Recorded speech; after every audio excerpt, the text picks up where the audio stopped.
When Alcatraz was opened, it was considered to be a very necessary part of the United States Prison Service. The people that were sent to Alcatraz were known in other institutions as people who could not get along, would not go along with the program, and were absolutely considered incorrigible.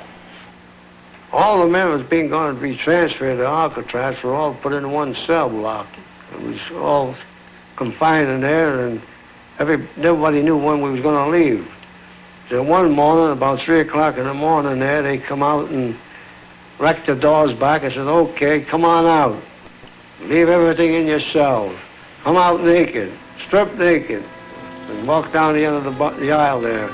So we walked down over to the main building there, and there was one of the rooms there, and they had the clothes all ready for us, and all except shoes. They dressed us, they examined us, and our ears and our eyes, our nose, and every place you can think of, and see if we had any contraband. Then we dressed up, and then they leg ironed us and handcuffed us in pairs.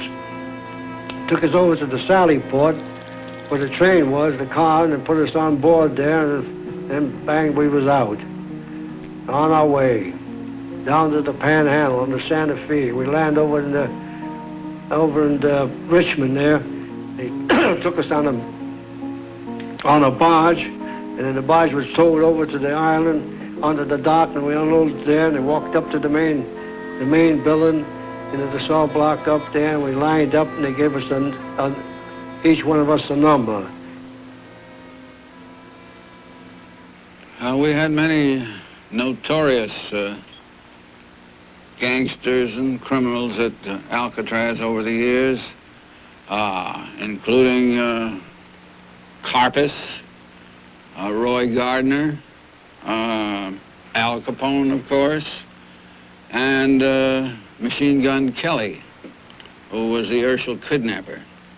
And I visited Alcatraz frequently to inspect the institution, and would talk with the inmates, the prisoners, about the various problems. And frequently they came to me to tell how they were adjusting to the institution. And one of the most dramatic statements of the problems of adjusting at an institution like Alcatraz was said by, or written rather, by Machine Gun Kelly. Kelly says this: maybe you have asked yourself, how could a man of even ordinary intelligence put up with this kind of life? What is this life of mine like? To begin with, these 5 words seem written in fire on the walls of my cell.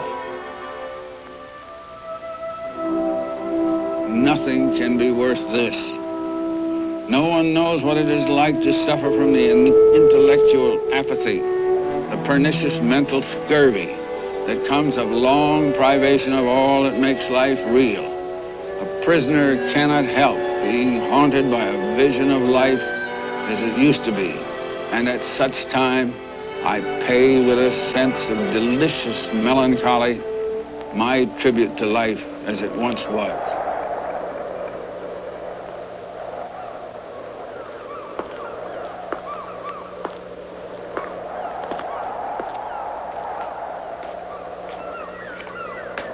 I'll never forget the first day that I arrived on Alcatraz as a prisoner.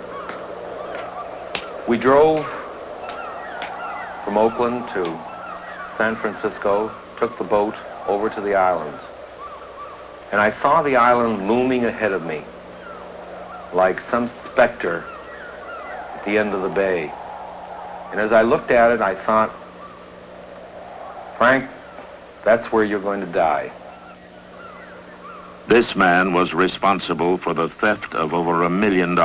He is 49 years old and has spent 27 years in prison. 5 of those years were at Alcatraz. On Alcatraz, the sole problem was the problem of survival. If you could survive on Alcatraz, you could survive anywhere.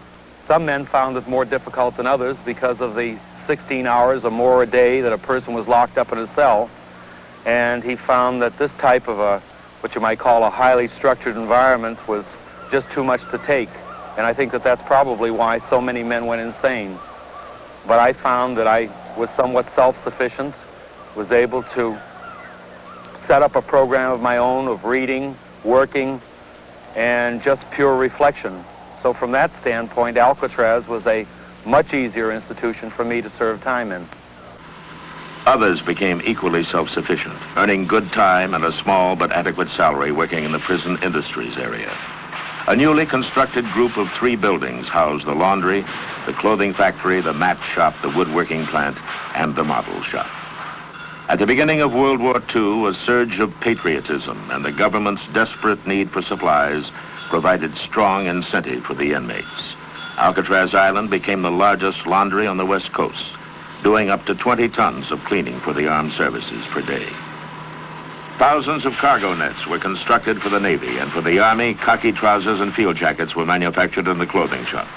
To support the submarine nets which protected San Francisco's Golden Gate, prison labor constructed buoys weighing up to 600 pounds. Some men were satisfied in working with their hands, discovering that a job in the prison shop proved a valuable way for them to spend their time. Yet others saw only the city in the distance and thought of nothing but escape. As a result, many used the excuse of working in the industries area to get that much closer to the bay. On December 16, 1937, Ralph Rowe and Ted Cole were working in this building constructing floor mats. At 1 p.m., they sawed 2 bars from the shop window and attempted the first escape from Alcatraz Island. To this day, many speculate about their fate. Doyle was one of the few that saw it happen. Quite a few of the fellows in the mat shop were looking out the window there watching the play, and I watched the play too. And there's a big, the tide was going out about 8 knots, and they have no chance. The big flood tide. She was just a rolling and boiling out. And I even seen them go under.